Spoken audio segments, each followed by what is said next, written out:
Nalaki ng bahay dito. Bahay ko lang maliit. Yan. Itong bahay namin. Hindi ko pa tapos. Kape lang.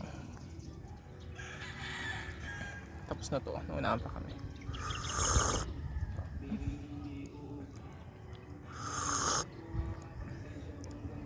Ganda din. For sale yan. Ito ang aming maliit na tahanan. Pero naka-ready naman ang mga ano yan, abang sa taas. Pang second floor din.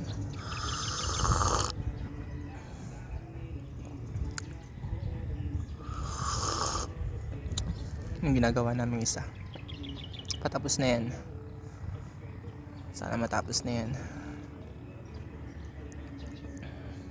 Kapit bahay lang namin yan. Mabait yan.